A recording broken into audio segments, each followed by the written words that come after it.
la joie est un joyau auquel chacun a droit. Pourtant, tu remarqueras que personne n'en donne exactement la même définition. Un tel l'éprouve en possédant une belle maison, l'autre en préparant son mariage, le troisième en réussissant un examen, le quatrième en présence de ses animaux, le cinquième avec son travail quotidien qui lui plaît, tel autre en cultivant la béatitude, et ainsi de suite. 1001 contextes sont donc envisageables. Si je dis que la joie est un joyau relatif, c'est parce que ce qui rend heureux les uns ne rend pas forcément heureux les autres. Tout dépend de nos attentes et du regard que nous portons sur l'existence. La joie peut être intérieure, exubérante, épicurienne, esthétique, mystique, ineffable, érotique, ordinaire, et ainsi de suite. Elle est influencée par la façon dont notre communauté accueille aussi l'idée de joie. Comment notre communauté perçoit et reçoit la vie. En disant ça, je pense au célèbre ouvrage de Dominique Lapierre, La Cité de la Joie, qui fait en 92 l'objet d'un film avec, dans l'un des rôles principaux, Patrick Swayze, qui incarnait un chirurgien américain désemparé, renonçant à sa pratique et qui décide de partir en voyage en Inde. L'homme se retrouve dans l'un des quartiers les plus pauvres et surpeuplés de Calcutta, où 300 000 sans-abri vivent dans la rue, et rappelle-toi, le héros se surprend à trouver dans cet enfer plus de joie que dans l'Occident qu'il vient de quitter. Il y avait une phrase que j'avais notée de l'auteur, Dominique Lapierre, qui disait ceci: « Je rencontre des gens qui n'ont rien et qui, pourtant, possèdent tout. Dans tant de laideur, de grisaille, de boue et de merde, je découvre plus de beauté et d'espoir que dans bien des paradis de chez nous. Surtout, je découvre que cette ville inhumaine a le pouvoir magique de fabriquer des saints. »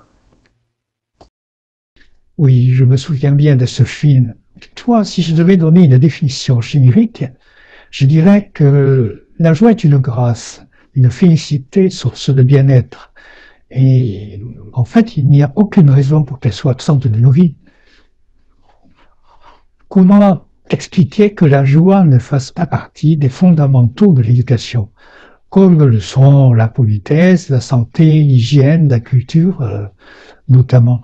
Et comment se fait-il que durant nos parcours d'instruction et de scolarité, il ne soit jamais fait allusion à la nécessité de cultiver la joie, sauf à l'occasion de rares cours de philosophie prodigués pour la bonne conscience par l'éducation nationale.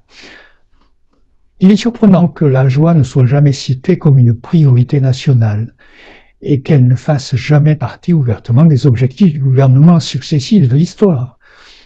Le gouvernement, pourtant censé être au service de l'épanouissement des peuples, d'empereur en seigneur, de roi en sultan, de chancelier en président, les peuples sont plutôt envoyés à la boucherie au nom d'une idée, d'un désir de conquête pour défendre un territoire, jamais pour acquérir un plus de joie en soi.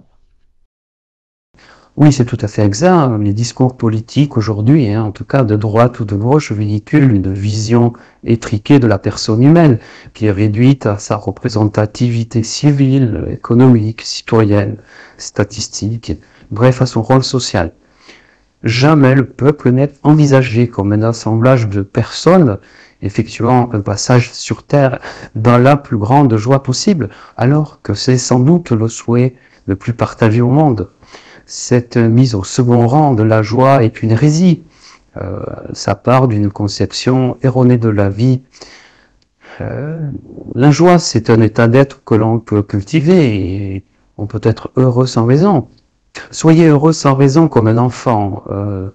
Si vous êtes heureux pour une raison, vous êtes en difficulté parce que cette même raison peut vous être retirée. C'est ce que disait le médecin et sage penseur Deepak Chopra. Alors, il faut voir la joie comme un bien précieux. Et contrairement aux autres, il n'y a sur ce bien aucune taxe à payer, ce qui est rare par les temps qui courent. pas de redevance ni d'impôt. C'est sans doute pour cette raison que nos gouvernants ne la mettent jamais à l'honneur. On peut taxer l'eau, l'air, la terre, l'énergie du soleil, tout et n'importe quoi, mais comment taxer la joie intérieure? La joie rapporte à celui qui la cultive, mais aussi à tous ceux qui fréquentent le cultivateur, parce qu'elle est contagieuse.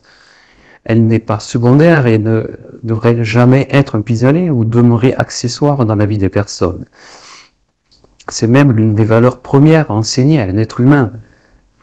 Pour tout un tas de raisons, conserver intacte la joie n'est pas une chose aisée. Selon moi, il est plus difficile de demeurer anonyme dans la joie et le bonheur sa vie durant que de devenir en un temps record un brillant informaticien, un professeur émérite ou un sportif de haut niveau. La joie, elle fédère, tandis que la peine et la colère séparent. Elle est un facteur donc de reliance. En ce sens, elle a quelque chose à voir avec la foi. La joie et la foi pourraient bien être, pour moi, les fils de laine de même tricot, parce qu'elles nous poussent toutes deux à nous abandonner en confiance à ce qui à ce qui va transcender nos peurs, disons. Gardons en tête que cette foi-joie, ou joie-foi, en question n'est pas assimilable à une religion telle que j'en parlais, puisqu'elle n'a d'autre support que sa propre existence. Même si la religion traditionnelle peut bien sûr être pour certains le moyen de s'en rapprocher. Elle est un appel à l'allégresse contre la morosité et probablement aussi le but inavoué de tous les êtres humains. La joie ça fait de la joie une arme de première catégorie contre le découragement, l'abattement, la frustration ou la peur. Son pouvoir est immense et laisse désemparés les empêcheurs de tourner en rond.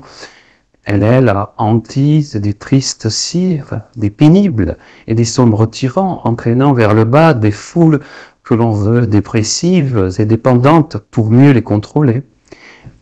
La puissance de la joie sur les âmes est manifeste, c'est elle qui ramène l'espoir dans le cœur des personnes et des peuples.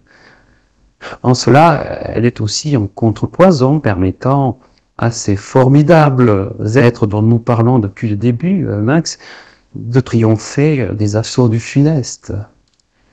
D'une façon générale, elle offre à chacun la possibilité de dépasser le tragique de l'existence, comme aurait pu le dire Nietzsche.